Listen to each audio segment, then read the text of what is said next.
میرے محترم دوستوں بزرگوں، آج 9 رمضان المبارک 1444 ہجری مطابق 31 مارچ 2023 بروز جمعۃ المبارک اس مقدس مہینہ رحمت اور برکت والے مہینے کا آج دوسرا جمعۃ المبارک ہے۔ اللہ جل جلالہ سے دعا ہے کہ اللہ تعالی ہمیں صحیح طور پر روزے رکھنے کی توفیق نصیب فرمائے، اس ماہ مبارک کی دل میں عظمت، قدر، احترام کرنے کی توفیق نصیب فرمائے۔ اللہ تعالی ہم سب کی نجات کا ذریعہ بنائے۔ قرآن کریم کی ایک آیت مبارکہ خطبہ کے اندر تلاوت کی ہے۔ یہ ماہ مبارک اور قرآن کریم ان دونوں کا آپس میں بہت جوڑ ہے۔ اللہ تعالیٰ نے قرآن کو نازل کیا، کب نازل کیا؟ اللہ نے خود قرآن کریم میں فرما دیا کہ میں نے اس کو رمضان المبارک میں نازل کیا، اور جتنا قرآن رمضان المبارک میں کثرت کے ساتھ پڑھا جاتا ہے، عام دنوں میں اتنا قرآن کریم نہیں پڑھا جاتا، اور یہ قرآن کی شان ہے۔ آپ دیکھیں، اللہ تعالیٰ نے آسمانوں سے 4 کتابیں نازل فرمائی، تورات، زبور، انجیل، اور چوتھے نمبر پر قرآن مجید ہے۔ ہم مسلمان ان 4 کتابوں پر ایمان تو لاتے ہیں، لیکن پڑھنے کے لیے ہمارے پاس صرف قرآن مجید ہے۔ تورات، انجیل، زبور جس طرح پیغمبروں کے اوپر نازل ہوئی، آج وہ اس طرح محفوظ نہیں، موجود نہیں۔ کیوں؟ ان کی اپنی قوموں نے، اپنے امتیوں نے، بعد میں آنے والے لوگوں نے ان میں تحریفات کر لی، اپنی مرضی کی آیات رکھ لی، باقی آیات کو اس میں سے حذف کر لیا۔ لیکن قرآن مجید فرقان حمید اللہ کی ایک ایسی کتاب ہے جو آج بھی اسی طرح محفوظ ہے، موجود ہے، جس طرح آج سے تقریباً 1500 سال پہلے حضرت جبرائیل امین علیہ السلام لے کر آئے تھے، حضور علیہ السلام پر نازل ہوا، اور حضور علیہ السلام نے صحابہ کو یہ قرآن پڑھایا۔ آپ دیکھتے ہیں، دنیا کی چھوٹی سی چھوٹی کتاب بھی لے لے، وہ آدمی کو اس طرح یاد نہیں ہوتی جس طرح لکھی ہوتی ہے۔ وہ جب اس کو یاد کرے گا، پڑھے گا، بیان کرے گا، اس میں کچھ نہ کچھ تبدیلیاں ضرور ہو جاتی ہیں۔ لیکن اللہ کے قرآن کو دیکھ لیجئے، اللہ کا قرآن، آج دنیا میں ایسے لوگ بھی موجود ہیں جو الف لام میم سے شروع کرتے ہیں والناس تک پورا قرآن پڑھ لیتے ہیں، ایک آیت نہیں، ایک لفظ نہیں، ایک زبر نہیں، ایک زیر نہیں، ایک پیش نہیں، ایک نقطہ کی بھی غلطی نہیں کرتے۔ یہ قرآن کریم کی شان ہے، یہ قرآن کا معجزہ ہے کہ کسی قسم کی بھی اس کے اندر تبدیلی نہیں ہوتی۔ بندہ جس طرح اس کو پڑھتا ہے، اس کو یاد کرتا ہے، اسی طرح اس کے سینے کے اندر محفوظ ہو جاتی ہے، اور ایسی محفوظ ہے کہ جس نے ایک مرتبہ اس کو محفوظ کر لیا، اس کو پڑھنا شروع کر دیا، پڑھ رہا ہے، اللہ اس کے دل کو، اس کے سینے کو منور کر رہے ہیں۔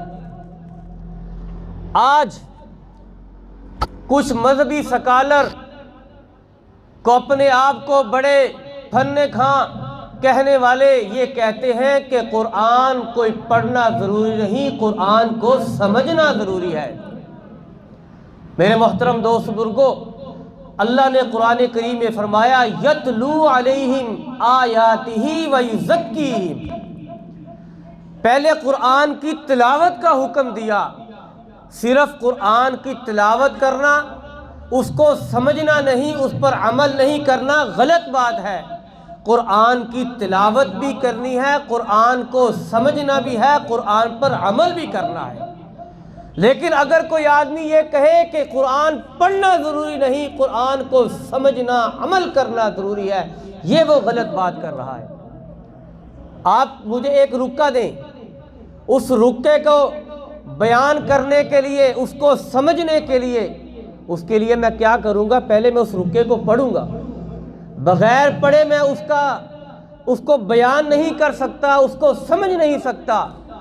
کیوں؟ اس لیے کہ پہلے میں اس کو پڑھوں گا، پڑھنے کے بعد اس کو سمجھوں گا اور پھر اس پر عمل کروں گا۔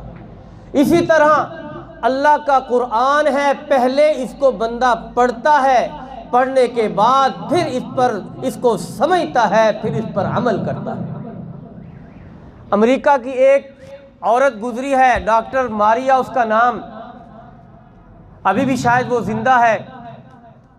تو وہ ایک مرتبہ پاکستان آئی۔ ہمارے گجرانوالہ کے ایک بہت بڑے بزرگ گزرے ہیں، صوفی عبدالحمید سواتی رحمہ اللہ تعالی علیہ، ان کے پاس اس نے کوئی مکالمہ لکھا، وہ مکالمہ اس نے تصدیق کروانا تھا، اس کے لیے وہ پاکستان آئی۔ تو اس نے اپنا حال بتلایا کہ میں امریکہ سے ہوں اور میں پہلے کسی اور مذہب میں تھی، اب میں مسلمان ہو چکی ہوں۔ تو حضرت نے اس کو پوچھا کہ تجھے مسلمانوں میں کون سی ایسی چیز نظر آئی جس کو تو دیکھ کر مسلمان ہو گئی؟ اس نے کہا حضرت معاف کیجئے، میں مسلمانوں کو دیکھ کر مسلمان نہیں ہوئی۔ اور حقیقت ہے آج مجھے اور آپ کو دیکھ کر کوئی مسلمان نہیں ہوگا۔ کیوں؟ ہمارا نام مسلمانوں والا ہے، کرتوت ہمارا مسلمانوں والے نہیں ہے۔ اس نے کہا کہ میں جب کام پہ جایا کرتی تھی، ایک دن میں نے ریڈیو کو آن کیا، اس پر تلاوت ہو رہی تھی۔ میں نے غور کیا یہ کیا تلاوت ہو رہی ہے، کیا چیز بیان کی جا رہی ہے۔ پھر میں نے جب معلومات لی تو مجھے بتلایا گیا کہ یہ مسلمانوں کی کتاب ہے قرآن مجید، اس کی تلاوت ہو رہی ہے۔ پھر میں نے قرآن کریم کو، اب میں عربی تو جانتی نہیں تھی، میں تو انگریزی جانتی تھی، میں نے قرآن کریم کے ترجمے کو پڑھنے کے لیے جب انگریزی ترجمہ منگوایا، اس کو پڑھنے لگی تو مجھے خیال آیا یہ تو ہماری زبان میں ہے، کیوں نہ میں قرآن کریم کے ترجمے کو اس کی اصل زبان میں سیکھنے کی کوشش کروں۔ تو اس نے قرآن کریم کی عربی کو سمجھنے لگی، عربی گرامر کو پڑھا۔ جب اس کو مہارت ہو گئی تو اب اس نے قرآن کریم کا ترجمہ وہ کرنا شروع کیا۔ سورہ فاتحہ پڑھی، سورہ بقرہ پڑھی، ابھی سورہ بقرہ کا ترجمہ مکمل نہیں ہوا کہ اس قرآن نے اس کو ایمان کی دولت سے نواز دیا، اس کو ایمان کی دولت نصیب ہو گئی۔ تو مسلمان وہ قرآن کو سمجھ کر ہو رہی ہے، قرآن کے ترجمے کو ہو رہی ہے۔ حضرت امام احمد بن حنبل رحمہ اللہ تعالی علیہ فرماتے ہیں مجھے خواب کے اندر اللہ تعالیٰ کی 99 مرتبہ زیارت ہوئی، ایک کم 100 مرتبہ اللہ تعالیٰ کی زیارت ہوئی۔ میں نے ایک مرتبہ اللہ سے پوچھا یا اللہ یہ فرمائیے کہ آپ کے قرب کا ذریعہ کیا ہے کہ میں آپ کے قریب ہو جاؤں۔ اللہ تعالیٰ نے فرمایا اے امام احمد بن حنبل قرآن کریم پڑھو۔ امام احمد بن حنبل فرماتے ہیں میں نے اللہ سے پھر سوال کر دیا مولا یہ بتلائیے کہ قرآن کو سمجھ کے پڑھوں پھر آپ کے قرب کا ذریعہ ہے یا بغیر سمجھے پڑھوں پھر بھی آپ کے قرب کا ذریعہ ہے؟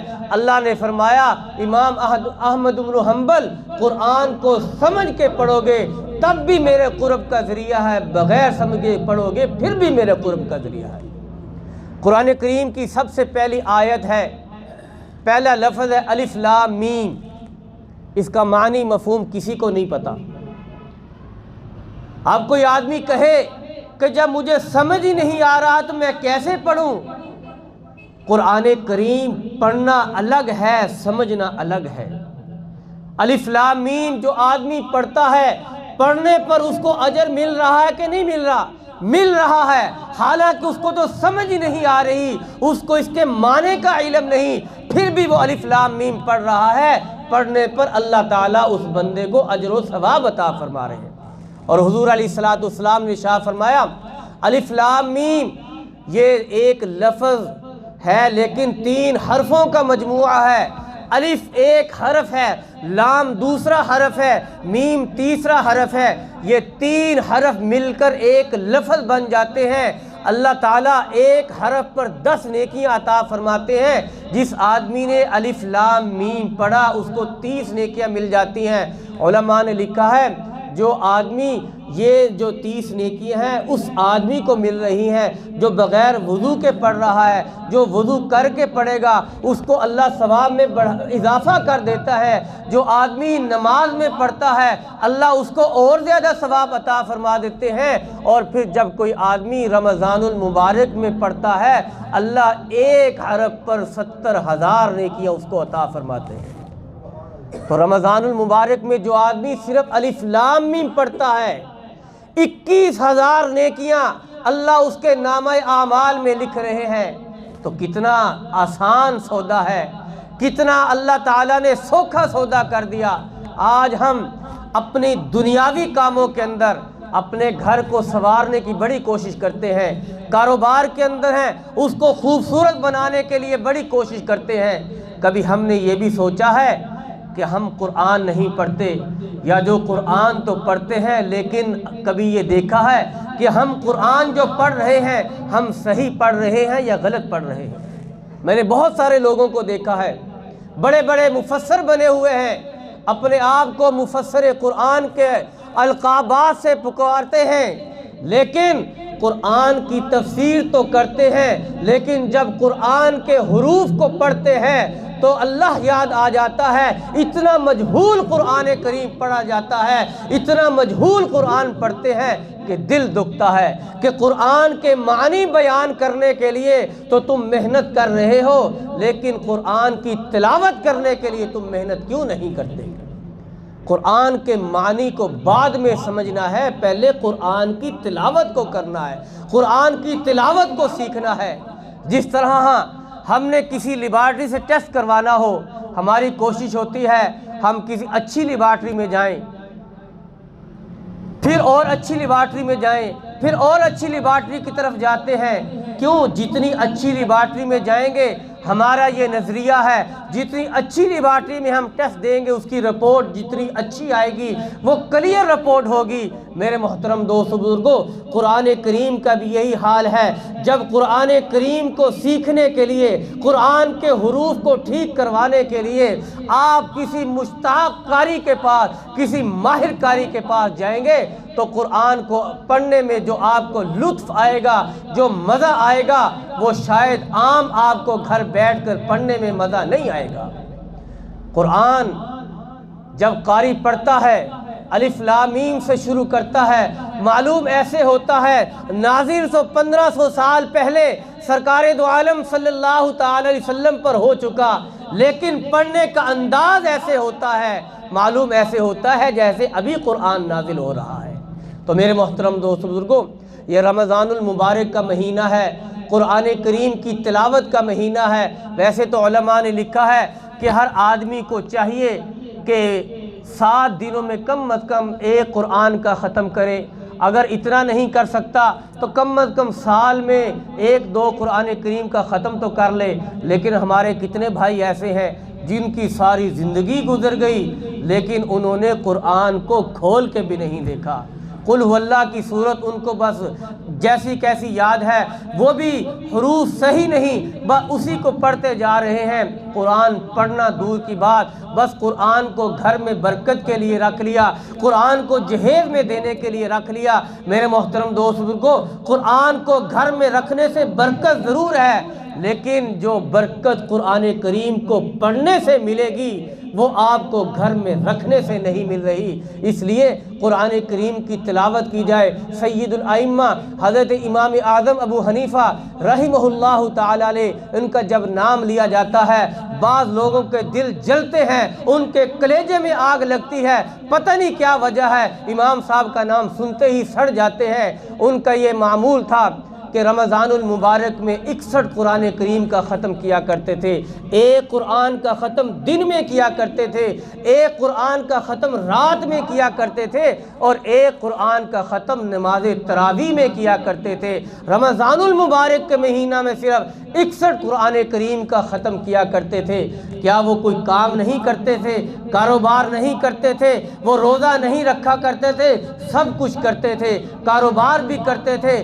کپڑے کا امام صاحب رحمہ اللہ کا بہت بڑا کاروبار تھا، سب کام کرتے تھے، لیکن جب آدمی کسی کام کے کرنے کی ترتیب بنا لیتا ہے اللہ تعالیٰ اس کے اندر برکتیں عطا فرما دیتے ہیں۔ میرے محترم دوست بزرگوں، یہ دوسرا جمعہ آج آ چکا ہے، پہلا عشرہ کل انشاءاللہ مکمل ہو جائے گا۔ کوشش کیجئے روزے بھی صحیح طور پر رکھنے کا اہتمام کریں، اور قرآن کریم کی تلاوت بھی، قرآن کریم کو سمجھنے کی اور قرآن کریم پر عمل کرنے کی بھی کوشش کیجئے۔ اللہ عمل کرنے کی توفیق عطا فرمائے۔ وآخر دعوانا الحمدللہ رب العالمین۔